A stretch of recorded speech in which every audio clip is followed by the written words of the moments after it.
Lepo pozdravljeni na predstavitvi dosežkov Ministrstva za okolje in prostor v času predsedovanja Slovenije Svetu Evropske unije. Po predstavitvi dosežkov boste, spoštovani novinarji, imeli možnost zastavitve vprašanj, pri tem uporabite ikonico roka in ne ikonice za klepet. Naj opomnim, da vse skupaj poteka v živo s prenosom na vseh državnih omrežjih.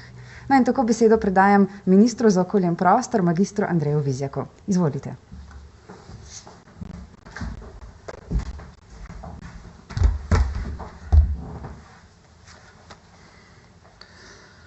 Spoštovane novinarke, spoštovani novinarji, veseli smo, da smo uspešno zaključili predsedovanje Slovenije Evropski uniji, Svetu Evropske unije, kar dokazujejo tudi številne pohvale kolegov po svetu.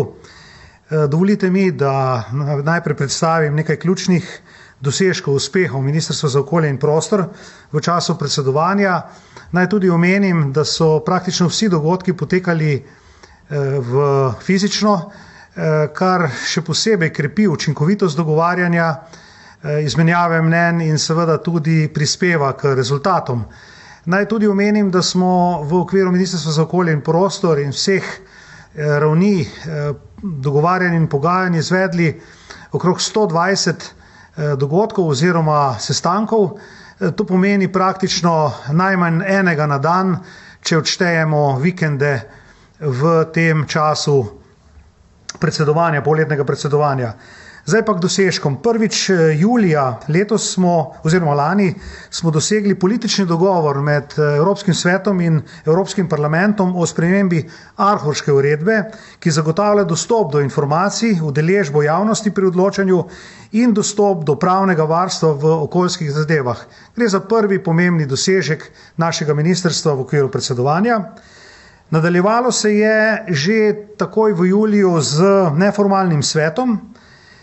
Namreč Ministrstvo za okolje in prostor v sodelovanju tudi z drugimi ministrstvi smo priredili termin neformalnega srečanja objavi zakonodajnega paketa pripravljeni na 55 oziroma Fit for 55 in tako smo imeli priložnost na Brdu od podpredsednika Evropske komisije Franza Timmermansa prvič slišati predstavitve teh predlogov, zelo obsežnega paketa, katerega cilj je seveda do leta 2030 znižati izpuste CO2 za 55%.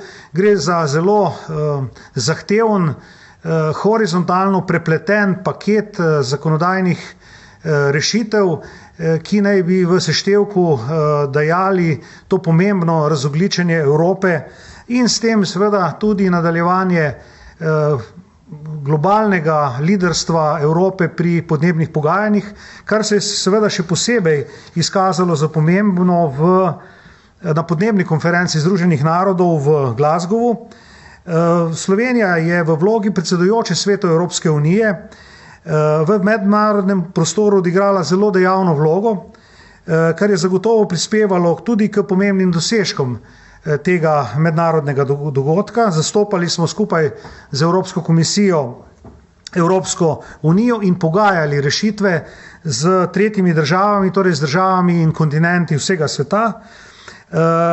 Kot dosežek slovenskega predsedstva bi tu izpostavil zelo pomembno dejstvo, da smo z enotnim glasom nastopali kot Evropa enotno, kar moram reči, da za pretekle kope oziroma pretekla zasedanja in podnebne konference ni bilo žal temu tako.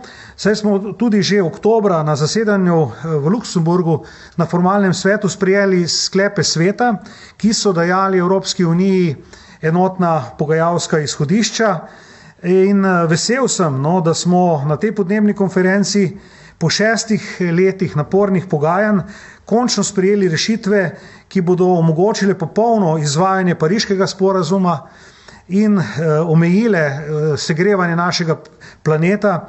In seveda gre za dogovore na trgih ogljika, skupnih časovnih okvirih in tudi preglednosti.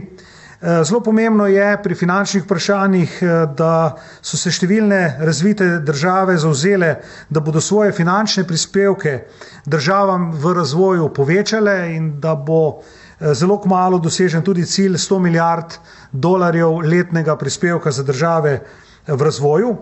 Poleg tega pa smo na zasedanju v Glasgowu začeli tudi proces dogovarjanja o pomoči državam v razvoju za naslednji kolektivni finančni cilj do leta 2025. Pomemben dogovor v Glasgowu je šel v smeri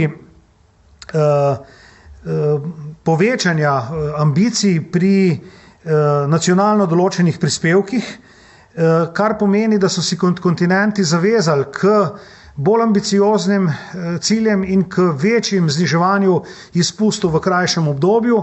Konkretno Evropska unija je tu šla nasproti z prej omenjenim paketom Fit for 55 oziroma pripravljeni na 55, kar pomeni znižanje emisij za 55% že do leta 2030 in podnebni nevtralnosti do leta 2050.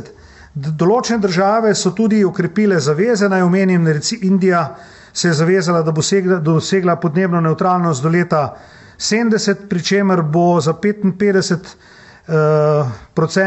obnovljivih virov energije dosegla že do leta 2030.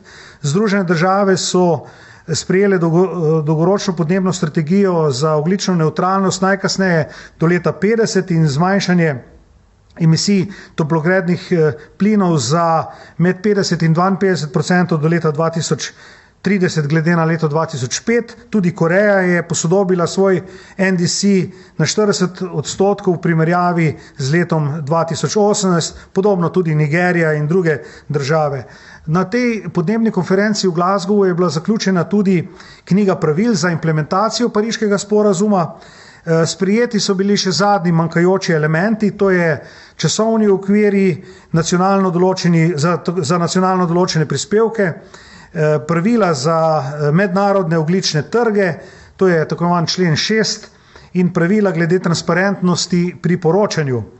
S tem se po 6 letih zaključujejo pogajanja o knjigi pravil in prehajamo torej na implementacijo za dosego ciljev Pariškega sporazuma. Ob tem dogodku v Glasgowu so bili tudi številna druge zaveze, naprimer sprejeta je bila tudi globalna zaveza za metan, s katero so se države podpisnice zavezale, da bojo zmanjšale emisije metana za 30% do leta 2030. Ravno tako je bila sprejeta izjava o gozdovih in rabi tal. Slovenija je pristopila tudi nekaterim drugim zavezam, zavezništvu krepitve izstopa iz premoga, izjavi o spodbujanju prehoda k brezogljičnim osebnim in lahkim tovornim vozilom, izjava o javni podpori k čistemu energetskemu prehodu, ki zavezuje k prehodu na čisto energijo in strani do fosilnih goriv s ciljem čimprejšnje zagotovitve, da bo svet brez teh virov energije, to se pravi, s tem smo na nek način ostali in nadaljujemo to svojo pot v skupini najbolj ambicioznih držav, pa tudi izjava o podnebnih ambicijah mednarodnega letalstva, ki stremi k doseganju ciljev za brezogljični letalski promet. Naj omenim še nekatere druge dogodke v okviru slovenskega predsedstva na področju okolja. Na področju biotske raznovrstnosti smo si v imenu Evropske unije na 15. zasedanju pogodbenic konvencije Združenih narodov o biotski raznovrstnosti prizadevali za sprejem ambicioznega svetovnega okvirja za biotsko raznovrstnost, katerega cilj je zaustaviti upadanje biotske raznovrstnosti do leta 2030 in omogočiti njeno obnovo. Potem nadalje, po napornih pogajanjih smo tik pred iztekom predsedovanja v decembru dosegli dogovor o prihodnem 8. okoljskem akcijskem programu, ki podaja smernice za okoljsko in podnebno politiko do leta 2030. Med predsedovanjem smo intenzivno obravnavali uredbo o baterijah in odpadnih baterijah, ki bo z obsežnejšo uporabo električnih vozil prispevala k doseganju zaveze zmanjševanja emisij toplogrednih plinov iz cestnega prometa ter seveda k našemu cilju podnebne nevtralnosti do leta 2050. Na področju onesnaževanja z morskimi odpadki in plastiko smo pripravili temelje za nadaljnja pogajanja na svetovni ravni za pripravo pravno zavezujočega instrumenta, ki bo naslavljal tudi pomembno vprašanje za ustavitev onesnaževanja naših morij s plastiko. Rezultat je poročilo soorganizatorjev, to je iz Nemčije, Gane, Vietnama in Ekvadorja in ministrske izjave, ki vsebuje politične zaveze. V Turčiji smo na zasedanju pogodbenic za varstvo morskega okolja Sredozemskega morja oziroma tako imenovane Barcelonske konvencije COP22 dosegli pomemben dosežek za razglasitev celotnega Sredozemskega morja kot območja nadzora nad emisijami žveplovih oksidov, kar bo nedvomno prispevalo k prizadevanjem za zeleno okrevanje te izboljšanje kakovosti zraka v sredozemskih obalnih državah. Sprejeta je tudi bila srednjeročna strategija okoljskega programa Združenih narodov, akcijski načrt za Mediteran za obdobje 2022-2027 in strateški akcijski program za ohranjanje biotske raznovrstnosti po letu 2020. Potrjena je bila tudi ministrska deklaracija, tako da bo naslednje zasedanje pogodbenic potekalo v Sloveniji v prihodnjem letu. Tudi na področju zasedanja tako imenovane vodne konvencije, kjer smo zastopali EU, je bil sprejet sklep o gostiteljstvu naslednjega zasedanja v Sloveniji v letu 2024 ter prevzemu predsedovanja konvenciji od leta 2024 do leta 2027. Torej, kot sem omenil, smo vse dosežke obravnavali na številnih delovnih skupinah sveta. V tem času predsedovanja smo organizirali 2 formalna sveta ministrov in enega neformalnega julija na Brdu pri Kranju. Tako da smo seveda veseli, da so nam tudi epidemične razmere omogočile fizična srečanja, kajti sicer dvomim, da bi lahko dosegli toliko. Naj omenim še, da smo v novembru izvedli neformalno zasedanje ministrov za urbani razvoj, na katerem smo sprejeli Ljubljanski dogovor in večletni program dela. Naslednja generacija urbane agende Evropske unije je naslov tega večletnega programa. V okviru zasedanja smo razpravljali tudi o vlogi mest za zeleni in digitalni prehod. Torej, z vsem naštetim smo in si bomo prizadevali k implementaciji Evropskega zelenega dogovora, podnebno neutralni, zeleni in pravični Evropski uniji, izboljšanju zdravja ter kakovosti bivanja za naš in seveda za prihodnje generacije. Hvala lepa, minister. Spoštovani mediji, zdaj je čas za vaša vprašanja. Torej, uporabite ikono dvig roke. In ko dobite besedo, seveda se predstavite z imenom, priimkom in medijem, iz katerega prihajate. Ima kdo kakšno vprašanje? Ja, Metka Majer, 24 ur, izvolite.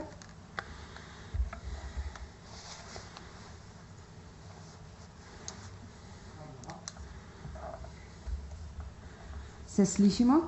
Ja, se slišimo.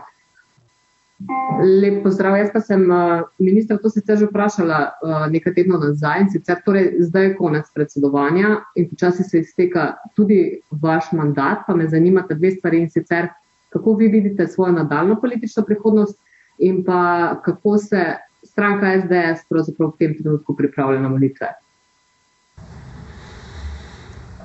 Ja, torej prvič odgovor na prvo vprašanje. Jaz sem v profesionalni politiki od leta 2000, kar pomeni, da z enim presledkom pred 2 letoma praktično vse skozi.